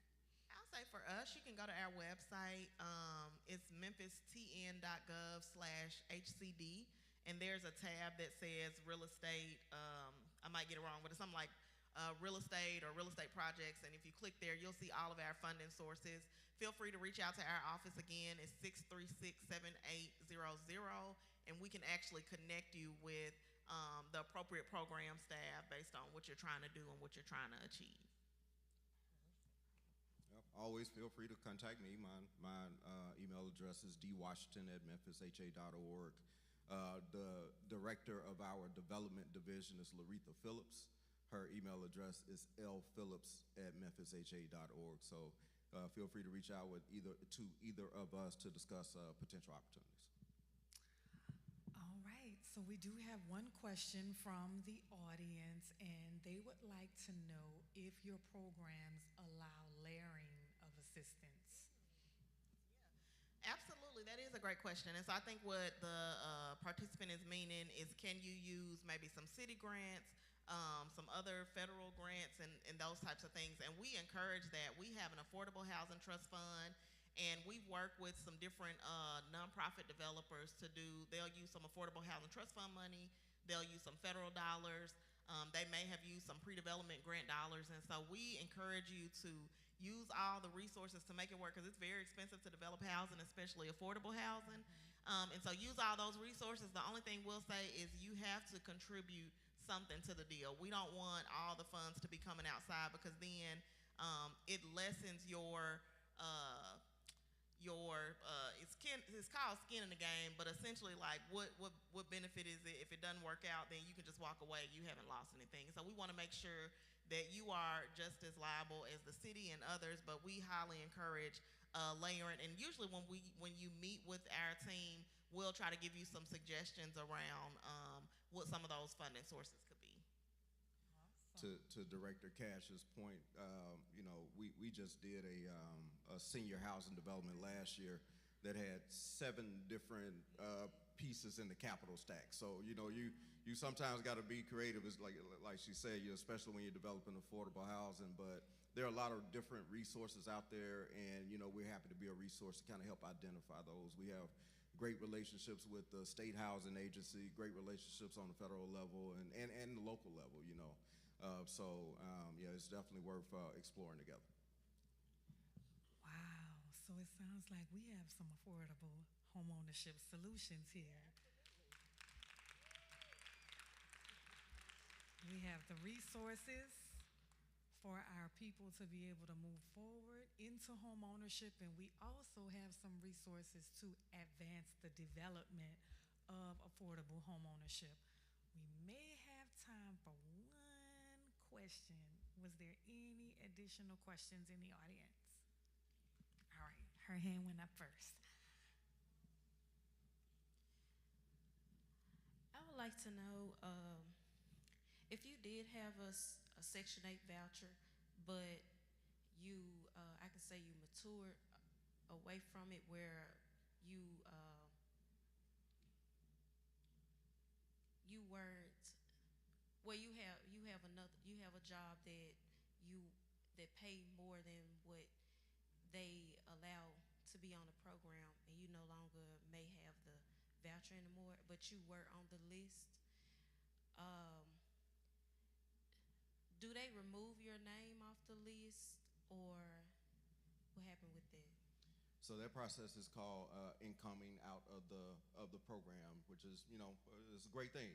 You've earned and gotten to the point where your income is such that you don't need the voucher support anymore. However, there is a period of time that we let the person remain on the program just in case something happens, and that period is called the abeyance period, and it's 6 months. So now, if during that abeyance period something happens, your income falls or whatnot, then you still have the voucher availability, even though you're paying 100% of your rent at that point. But after the 6 months, then you are officially off the program. Yeah. Could I be a little transparent with my question? Just a little transparent with the question. More so. With my situation, I was on the voucher, but something happened with the voucher, and I didn't realize I was off the program anymore. But I didn't know if I'm still on the list or not. Is it a way? Who do I call for that? Let's talk after. Okay. Thank you. All right. Awesome. Affordable solutions. All right, well, I would just like to thank you, Director Cash, and I would like to also send an extra thank you to Mr. CEO, Dexter Washington. We know that you all are very busy, and you guys took your time to come out because we know that you truly care about this mission and you're committed to seeing an advancement of affordable solutions. Thank you. All right, let's give him a hand, everybody. Dexter Washington in the house. CEO, Memphis Housing Authority, of course, T. Denise Washington, and Director Ashley Cash. Always a wealth of knowledge, man, and that's what it's all about. To those of you who offer questions, raise questions, and those of you who had them answered, and that's why you hear, and many times, the word solution, because that's what they're doing right now. Feel free to ask questions, raise your hands, we'll bring a mic over there to you if you need it, and some of you can project if you want to, but I think this is very valuable information. So NAREB, you're on the case. You're on the case. So we have another one. Let me do just a recap. These fireside chats are so helpful, and you're learning the steps to turn rental assistance into real home ownership, and that's where we're here. Thank you to the Memphis Housing Authority. Again, Director Cash, thank you for being a part of this and allowing the mayor to allow you to come out, carve some time, and be with NAREB for this presentation about affordable housing and home ownership. All right. So we're in the sanctuary, and before we bring up our next panelists and our next presenters, do again want to thank Dr. Reginald Boyce for allowing us to use this facility again here at Riverside Missionary Baptist Church. I'd be remiss if we didn't thank him as many times as we can, because he didn't have to. Yeah, I think that does deserve a round of applause. And to the members of Riverside, 3590 3rd Street right here. So this is a beautiful edifice, and we're glad to be able to have NAREB and host it here in Memphis, Tennessee. So with that being said, we're going to talk next, and we're almost closing out. Now, as promised, we do have some prizes. I don't know if Dr. Harris has said we're going to give them away towards the end, and we'll make sure that happens. Darrell Lewis, always good to see you, man. Wish you the best in your race as well, too. While we have a personal privilege of the mic, we wish you the best as you continue to serve the county in the way that you do. All right, so we're going to bring up, get ready. Is Ursula Woods here, Attorney Woods here? Yeah, Ursula, all right.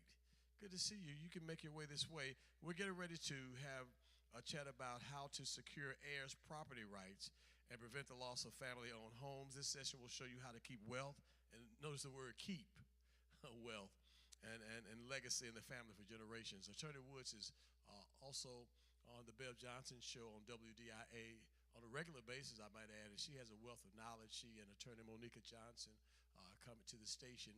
I think it is, monthly, twice a month, monthly, to give information to the WDI audience and to keep you informed, keep you knowledgeable about what's out there.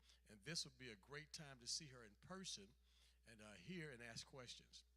So this session will show how to keep wealth and legacy in the family for generations. I'm going to ask this Terrence G. Quinn here, the chair of Real Property Trust and Estates of the National Bar Association. If you are, you can come on up and join Ms. Attorney Woods. Also, I got to give Attorney Woods a shout out. Esquire, Preferred Title and Escrow, LLC. Right. Got to throw it out there. 1-800-CAR-WRECK? How am I doing so far? That's right. And nothing like a little bit of shameless self-promotion. You got to throw that out there from time to time. And if you get a chance, you're more than welcome to throw that out again, Attorney Woods. Also, I believe that's where we are. So if you want to know more about AIR, that's HEIR, heir property rights, this is the session you need to pay attention to. And I often say sometimes, even on the air, there's no substitute for paying attention. So if you pay attention to what she has to say, what he has to say. Who we have over here? From the National Bar Association. Sure is. All right. Ladies and gentlemen, get ready. Are you ready to say yeah? All right. Another fireside chat right here at the main stage of the sanctuary. All right, well, let's just jump right in. We got limited time, so we're going to jump right in. I'm going to start with a quick story, then I'm going to ask you your thoughts about how this could have been involved. This is off the cuff. We just met when we sat down. Watch how this works. So I got a call. I do a lot of workshops and things around the country, and I did a webinar with the AKs at the Augusta, Georgia region, even though I'm in Michigan. I don't know how I got connected, but it worked out. Well, that led to a year later, the hurricanes ran through South Carolina and eastern Georgia, and a guy called me who somehow got connected because of that webinar I did and said that a tree had fallen on his house, and he had reached out to get money to support the repair of the house because it had damaged it completely, and he was stuck because he wasn't the owner on the deed. Turns out when his mom died, he moved into that property. This is a typical heir property issue. He moved into the property, he changed the taxes into his name, and he thought he was good until the tree fell and he couldn't get any funding to repair his house because he was not the true owner. Because the hurricanes had damaged that area, the courts also were having trouble operating, and it was already a county where the courts moved slowly. He needed to repair the house now. He couldn't because he didn't have the fund, couldn't get the funding, and he couldn't get ownership through the courts because it was going to take forever to get it. Typically, what ends up happening in those situations is people lose the properties to tax foreclosure, or they lose it in some other way, or some kind of investor shows up who forces a sale of the property when there are multiple owners who don't truly own it. And that is the typical heir property problem that I've had 3 discussions about this week from back home while I've been on this bus tour.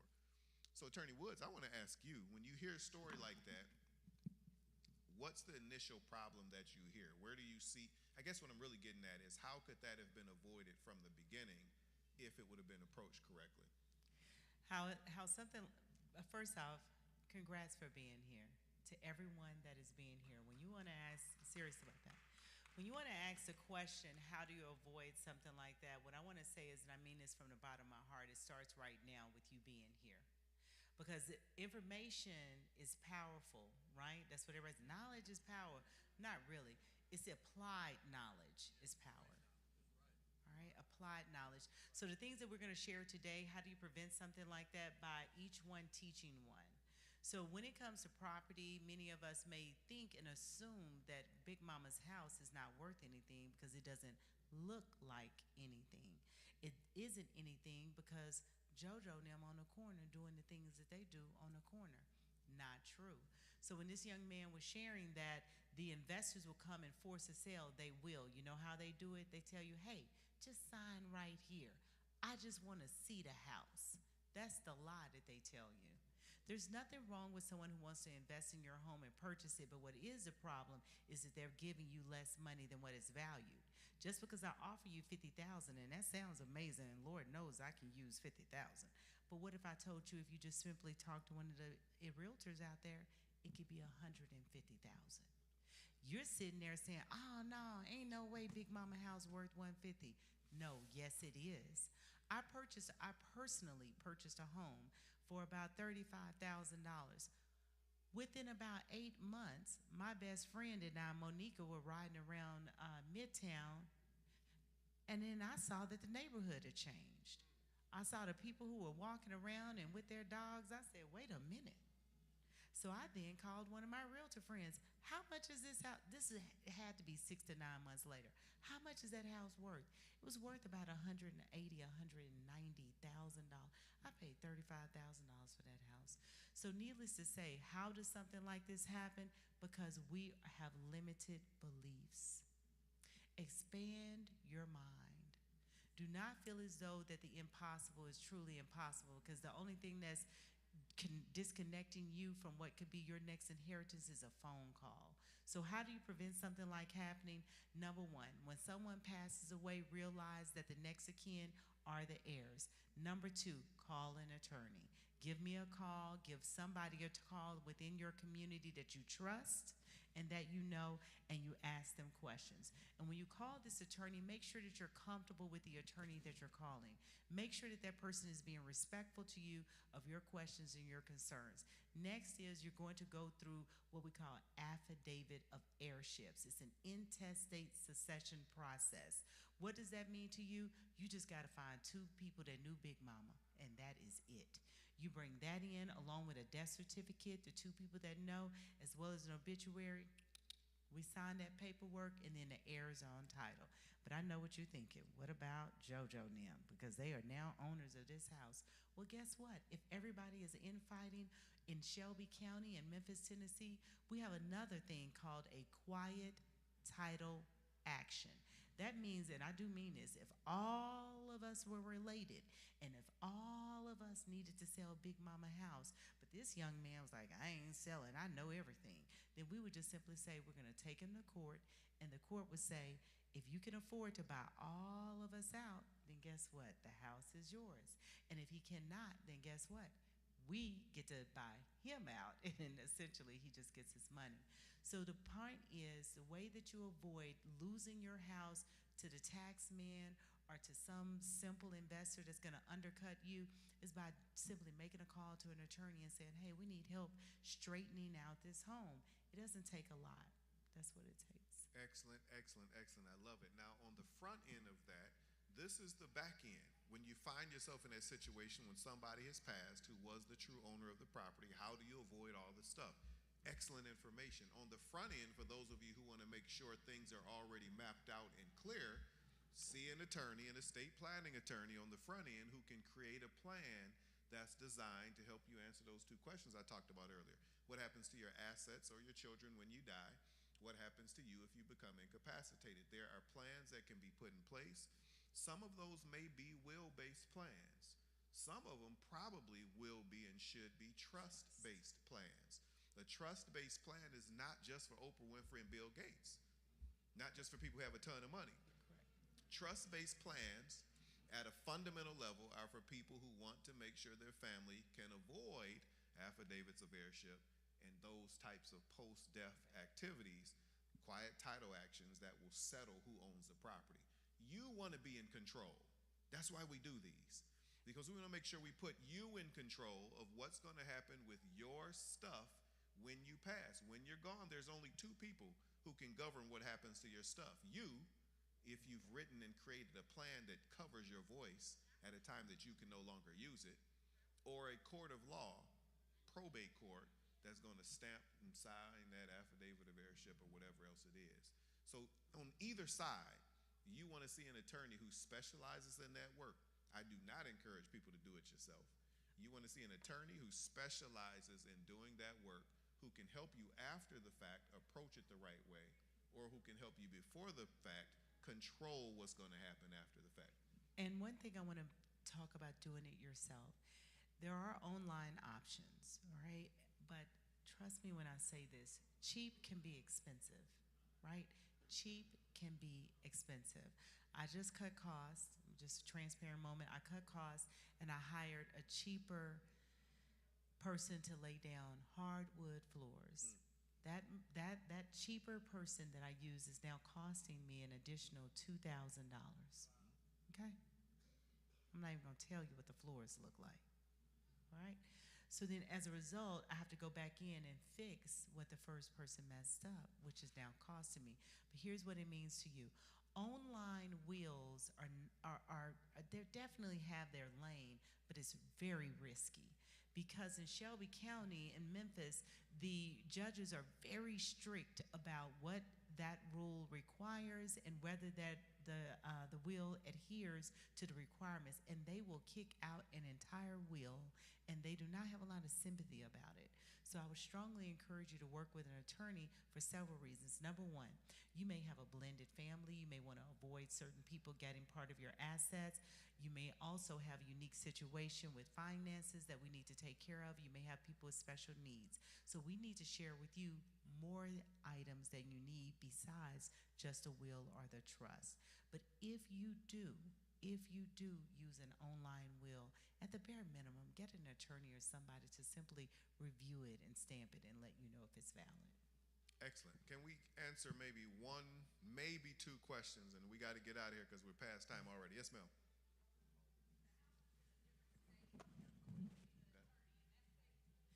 No, she's asking if the family is, let's say, for instance, based in Shelby County, but the family has assets in Arkansas, Mississippi, Missouri. No, where the decedent passed away, the deceased died in Shelby County, you can open the estate here and we can handle the homes in each state that they belong in based upon the estate here. Correct. Just to piggyback off on that, that is very true what she said. In some states, you are required to open what's called an ancillary proceeding because a Tennessee court cannot control what happens with a Michigan property. So in Michigan, if you open probate in Tennessee to move that property that's in Michigan, somebody's got to call me or an attorney in Michigan to make sure an ancillary proceeding is open in the probate court in Michigan to give Tennessee authority to give authority over the Michigan property. So the answer is no and yes at the same time. So I guess lawyers often say it depends. It depends. Could you explain what an irrevocable trust is? Yeah, an irrevocable trust, so there are two broad categories of trust. There's revocable and irrevocable, and very simply it just means can you change it or can you cancel it? 99% of people, we have all these TikTok videos where they're talking about these fancy irrevocable plans and you do this and you don't have to pay taxes and you're not liable and all the stuff. That can happen, but for the vast majority of people in any room, they don't need all that fancy stuff in many situations. Sometimes they do. Those plans are typically based in situations where there's some special circumstance that they're trying to avoid, like they're in a tax category, tax bracket, where they have an estate tax issue. So probably we will incorporate some kind of irrevocable trust. I used to play football. I was on a team with Tom Brady back in the day. So if Tom Brady was my client, we absolutely would be working into some kind of irrevocable trust in his plan. Everyday people don't really need irrevocable trust in many cases. Now, this is not legal advice. I'd have to see your situation to see if you do or do not. But a regular revocable living trust is 99% of the trust that I draft in my practice. And that's the kind of work that I do. Great, excellent question. We have time for one more. Last question.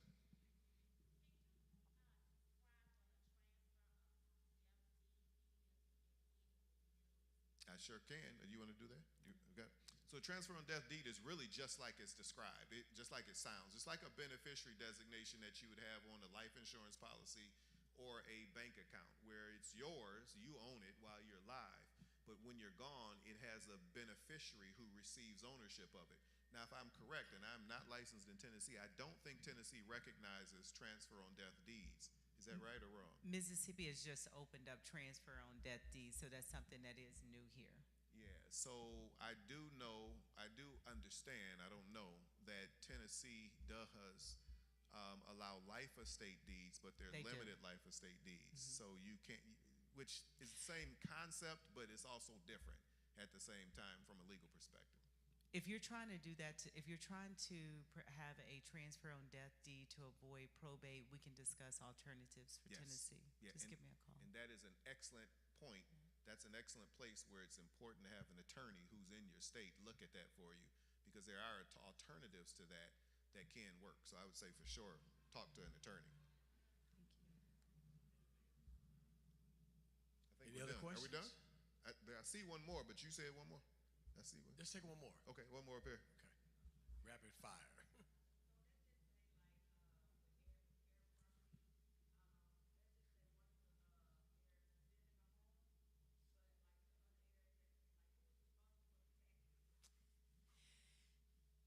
Everybody, all owners are responsible for let me share something else since we're here. Look, the number one problem I have when the community calls me, and even if this is you, I'm talking to you. When Big Mama passed away, all the heirs own that property, okay?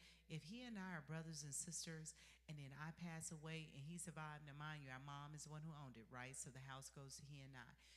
He survives, so you know he inherits. Well, if I pass away, my two sons now own 50% of the house with my brother. He cannot X me out. And if you are one of those individuals who come into an office and fraudulently present documents that only show that you are the only brother, you are wreaking havoc in our community, and you are part of the problem in which you are stealing property. Because once he gets this house, he's gonna sell it to this young lady. She thinks she has the house of her dreams, only to find out my two sons are coming back knocking on her door. Why would you do that to someone so that you can have $1 more above the rent? Okay? It's the type of crime that is verifiable and that will catch up with you. All right, I got off point, but that's my little soapbox about that. All right, so when you have probate, if someone is living in the house, who's responsible for the taxes? All of the owners are responsible for the taxes. If you all do not want that one person to live there, then you need to come together and make a decision as to how you all are going to proceed. She or he needs to be paying rent there so that it can cover the taxes. And you shouldn't be such a bully if you're one of the siblings to say, well, I need my kid to stay there and they need to stay there free. Well, then who's responsible for the property taxes, the insurance, and the upkeep? Okay? Another thing I don't believe in, especially within our community, is, well, mom and them wouldn't want us to sell it. We just gonna hold it. No, if that house and that land is not producing income, we need to come together and have a conversation. It is not cute to just simply hold an asset and to do nothing with it just because Big Daddy bought it. Big Daddy has some dreams too, so let's live out that legacy. I just wanted to plant that seed, okay? All right, let's give our facilitators a big hand. Can you almost get it? Come on, give it to Attorney Terrence Quinn and, of course, Attorney Ursula Woods, Esquire. But we had a wealth of information here. I mean, housing and affordable housing and rent and heirs property. And those of you who just took notes, we saw you. Thank you for that. And is there a way we can contact, I see Attorney Quinn, any other, is there a way we can contact overall email or anything that? Yes, I can share my number for, as Attorney Quinn is getting his. My number is 901-541-HELP. That's 901-541-4357. That's 901-541-HELP. And as they say, just Google me, Attorney Ursula Woods, and I'll be more than happy to help you. We handle bankruptcy. We handle personal injury. If you're hurt, call Urs. And then, of course, we handle real estate, wills, and estates. So we're a full service law firm. We have 12 individuals that work for us. So this isn't something that you got a one-man shop, okay? You have more than enough people. So 901-541-HELP, or either catch me on WDIA, iHeartRadio. That's right, AM 1070. Attorney Quinn. Attorney Woods is here in Tennessee. I'm not licensed here. But if you just want to call me, my website is tgqlaw.com. You can get all the information there. TGQ Where are you Law. at? I'm in Michigan. Licensed in Michigan and in Georgia, Atlanta, and Detroit, Ann Arbor in particular. Detroit. Yeah. Yep. But there is another website. So mine is tgqlaw.com. The National Bar's website for attorneys who do this work around the country. You can check the states and pick who you need. If you're writing down, it's NBA, National Bar Association, -rpte.org.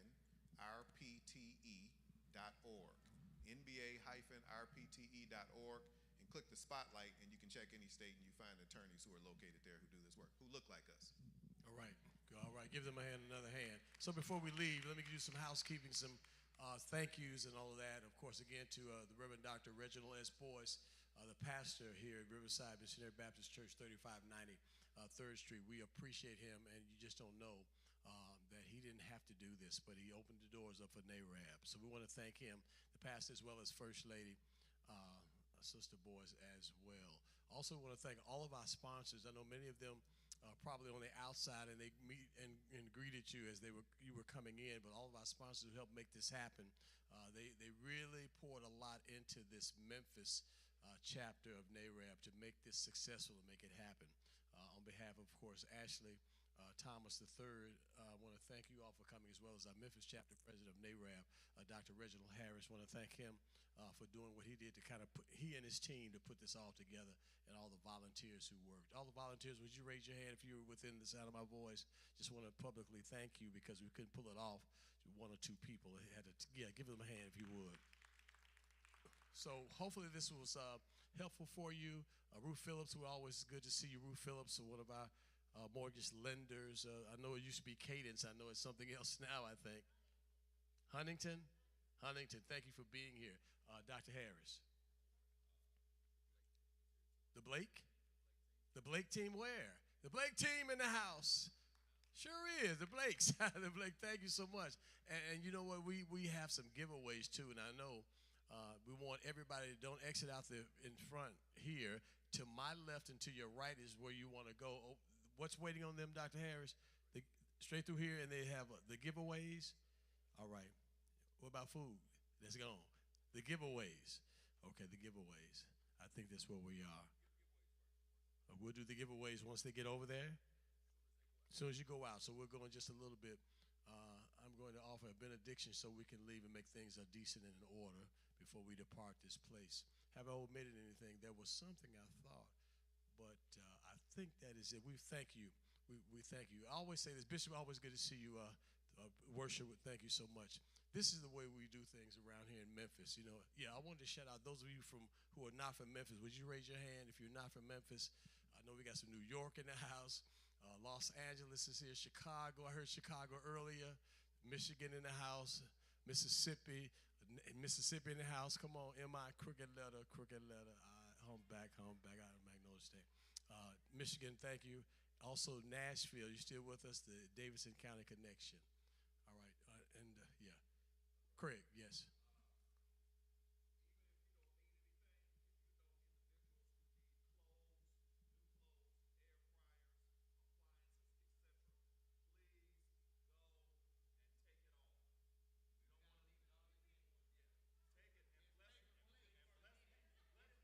Yeah.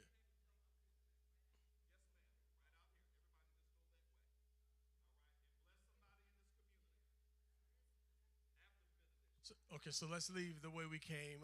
Let's bow our heads. So we just offer this. Let's leave the way we began. God of our weary years, God of our silent tears, thou who has brought us thus far on the way, thou who has by thy might led us into the light, please keep us forever in the path we pray. Amen. All right. So to my left, to your right.